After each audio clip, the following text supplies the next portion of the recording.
जय हिंद मेरे प्यारे बच्चों। जी हाँ, आज का जो मैं टॉपिक लेके आया हूं ये बहुत ही जरूरी टॉपिक है। पढ़ाई कर रहे हो बट ये नहीं पता कि भाई कितना पढ़ूं कम समय में ताकि मेरा रिजल्ट निकल आ जाए, क्योंकि जब पेपर जब पास में आता है तो सबसे बड़ी दिक्कत ये आती है ये पता करने की कि भाई कौन से टॉपिक को पढ़ लूं।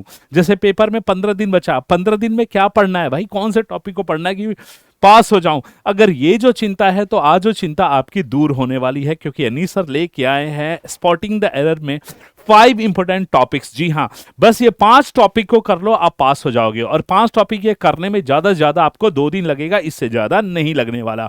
और इन टॉपिक्स के अगर आपको मटेरियल चाहिए, इन टॉपिक्स के प्रैक्टिस क्वेश्चन चाहिए, तो इस वीडियो के डिस्क्रिप्शन में मेरे टेलीग्राम का लिंक है, क्लिक मारिए और उस टेलीग्राम से जुड़ जाइए। वहां पे इन टॉपिक्स के आपको नोट्स मिल जाएंगे, ट्रिक्स मिल जाएंगी, हर एक चीज मिल जाएगा मेरे टेलीग्राम चैनल पे। इस वीडियो के डिस्क्रिप्शन में टेलीग्राम का लिंक है।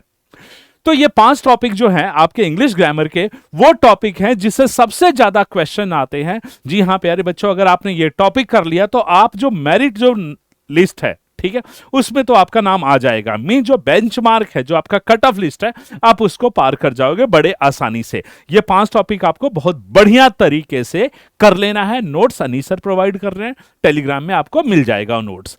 चलिए देखते हैं कौन कौन से 5 टॉपिक्स हैं। सबसे पहला जो 5 जो टॉपिक है, इसमें सबसे पहला जो आता है यह आता है आपका सब्जेक्ट वर्ब एग्रीमेंट।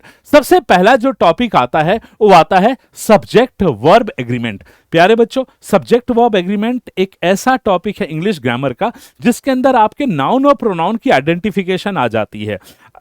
ये टॉपिक इंपॉर्टेंट इसलिए है क्योंकि अगर आपको इसमें नॉलेज रखते हैं तो आपको नाउन और प्रोनाउन को ज्यादा नहीं पढ़ना पड़ेगा, क्योंकि यही वर्ड आपके एज ए सब्जेक्ट यूज करते हैं।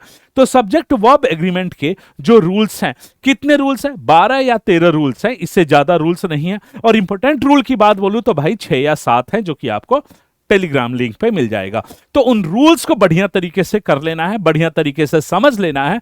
सब्जेक्ट वर्ब एग्रीमेंट इस जो टॉपिक्स हैं, जो इंपॉर्टेंट रूल्स की मैं बात बता रहा हूं, उसके ऊपर में ज्यादा ध्यान देना है। ठीक है, तो ये टॉपिक करना है। इसका तो क्वेश्चन भाई हर पेपर में आता है। अगर पेपर बनाऊं और मुझे अगर 5 क्वेश्चन देने हैं तो भाई सब्जेक्ट वर्ब एग्रीमेंट तो भाई ये पहली प्रेफरेंस तो रहेगी। यकीन नहीं आता तो आप भी क्या कीजिए, प्रीवियस ईयर 10 साल के जो भी क्वेश्चन पेपर आपको मिलता है देखिएगा, सब्जेक्ट वर्ब एग्रीमेंट का क्वेश्चन तो होगा ही होगा। चाहे 10 क्वेश्चन पूछे हो, चाहे 5 क्वेश्चन हो, सब्जेक्ट वर्ब एग्रीमेंट का रूल तो क्वेश्चन तो होगा ही होगा। और पता ही है कि सब्जेक्ट वर्ब एग्रीमेंट है क्या चीज, ये फंडामेंटल ऑफ ग्रामर रूल्स है। ये जो ग्रामर रूल्स है ना भाई, उनका फंडामेंटली सब्जेक्ट वर्ब एग्रीमेंट से आता है। ठीक है, ध्यान दीजिएगा। और इसमें जो सबसे बड़ा जो चांस है ना, error in subject verb agreement often catches the I and can drastically change the meaning of the sentence. Make sure that the subject and the verb agree in the numbers. Sentence में subject का जो number है, subject की जो identification है, वो बहुत important है। उसके अकॉर्डिंग ही वर्ब चलता है। मूल तौर पे यही बात है कहने का, और कुछ नहीं है। मतलब जैसे बोला सब्जेक्ट सिंगुलर तो बेटा वर्ब सिंगुलर, सब्जेक्ट प्लूरल तो वर्ब प्लूरल। यहां पे जो रूल्स हैं वो बताएंगे कि कौन कौन से सब्जेक्ट आपके सिंगुलर होते हैं, क्या क्या रूल्स अप्लाई होता है। मैंने बताया था 7 या 8 रूल, जो कि आपको डिफेंस आरती मिल जाएगा। तो पहला टॉपिक सब्जेक्ट वर्ब एग्रीमेंट बढ़िया तरीके से कर लेना। अब आगे बढ़ते हैं, अगला टॉपिक, जी हां, टेंसेस। टेंसेस का क्वेश्चन आपके पेपर में आएगा ही आएगा। टेंसेस में मैं अगर बात बोलूं तो टेंसेस में मैं यहां पे कंडीशनल सेंटेंस को भी यूज कर रहा हूं, इसको भी कर लीजिएगा। टेंसेस बहुत ही जरूरी है।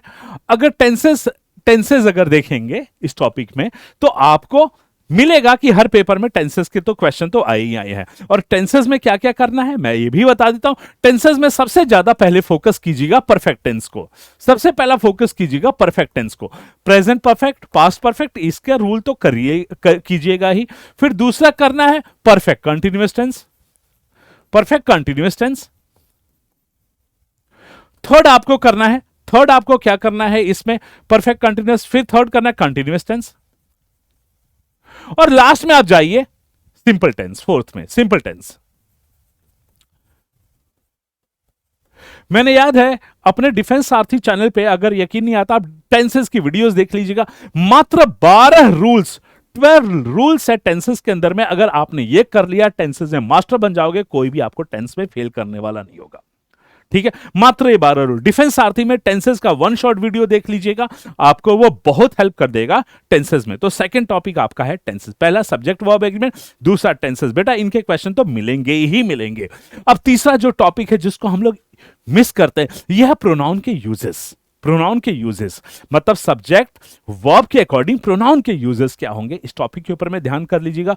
पर्सनल प्रोनाउन अगर मैं बात बोलूं तो पर्सनल प्रोनाउन यहां पे मेन हो जाता है। पर्सनल प्रोनाउन जो है वो पार्ट आपका मेन हो जाता है। पर्सनल प्रोनाउन के रूल्स दिमाग में रखिएगा। फिर उसके बाद में आ जाता है रिफ्लेक्सिव प्रोनाउन,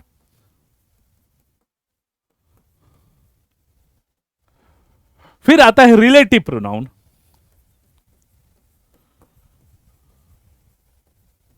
ये तीन तो इंपॉर्टेंट है जिनके सबसे ज्यादा पर्सनल प्रोनाउन के रूल सबसे ज्यादा बनते हैं। तो प्रोनाउन के जो यूजेस हैं, ठीक है, उसके ऊपर में हमेशा ध्यान दीजिएगा कि सेंटेंस में सब्जेक्ट है, सब्जेक्ट के अकॉर्डिंग वर्ब होगा और सब्जेक्ट के अकॉर्डिंग ही प्रोनाउन होगा। और खासतौर पे इसमें जेंडर और नंबर का तो ख्याल रखिएगा। ठीक है, रूल्स मैं बताता हूं, इनके मेन रूल्स के आपको डिफेंस सारथी पे मिल जाएगा, जो मैंने अभी आपको बताया है। डिस्क्रिप्शन में टेलीग्राम का लिंक है, वहां से आप क्लिक मारिएगा, वहां से आपको पीडीएफ मिल जाएगी। तो प्रोनाउन टॉपिक मिल आता है। फिर आता है यस मॉडिफायर्स। अब आपके दिमाग में होगा कि सर मॉडिफायर्स कौन सा टॉपिक है, ये तो हमने पढ़ा नहीं। भाई द वर्ड व्हिच मॉडिफाइज, यहां पे आता है एडजेक्टिव और एडवर्ब। एडजेक्टिव और एडवर्ब के मेन पोजिशनिंग रूल्स अगर आपको याद है तो मॉडिफायर में भी कोई दिक्कत नहीं आएगी। ठीक है, जैसे एडवर्ब फ्रीक्वेंसी हमेशा हेल्पिंग वर्ब और मेन वर्ब के बीच में होता है, ये चीज ध्यान रखिएगा। एनफ अगर नाउन है तो एनफ पहले आएगा, अगर एडजेक्टिव है तो एनफ बाद में आएगा। तो इस तरह के कुछ मेन रूल्स हैं जो कि आपको याद करने हैं। मॉडिफायर्स है वो वर्ड जिसको मॉडिफाई करना होगा उसके पास में ही होगा। जैसे नॉट ओनली बट ऑल्सो का भी रूल एक तरह से मॉडिफायर की तरह चलता है। तो मॉडिफाइड टॉपिक को बहुत बढ़िया तरीके से कर लीजिएगा और आपके टॉपिक में मॉडिफायर जो होंगे वो मिसप्लेस हो जाएंगे, मिसप्लेस हो जाएंगे। नॉट ओनली बट ऑल्सो वाले जो रूल्स बहुत बार आपको कराए हैं वो मॉडिफायर के रूल्स हैं। इन सबको बढ़िया तरीके से कीजिए। मॉडिफायर मेन टॉपिक है। मॉडिफायर के अंदर में आता है आपका एडजेक्टिव और आता है आपका एडवर्ब। ठीक है, मुश्किल से आपको करने में, मॉडिफायर को करने में आधे घंटे से 1 घंटे तक लग सकता है। अगर तैयारी पहले की आपने पढ़ रखी हो, मुश्किल से हाफ एन आवर। अगर नहीं पढ़ रखी है तो 1 घंटे, इससे ज्यादा नहीं लगेगा। फिर उसके बाद में लास्ट जो टॉपिक आता होता है प्रेपोजिशन। ध्यान दीजिए बच्चों, प्रेपोजिशन में आपको फिक्स प्रेपोजिशन आपको उन वर्ड्स को पढ़ना है जिनके साथ प्रेपोजिशन नहीं लगता, ओमिट ऑफ प्रेपोजिशन।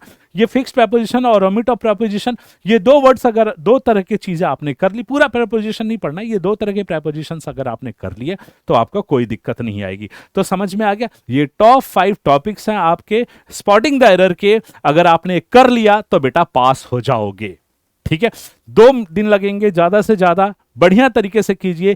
कंटेंट और आपका जो मटेरियल है वो आपके चैनल डिफेंस सारथी पे आपको मिलेगा। वीडियो के डिस्क्रिप्शन में आपका लिंक है, जाइए पढ़िए और अपने सिलेक्शन को एक सुनिश्चित कीजिए। जय हिंद।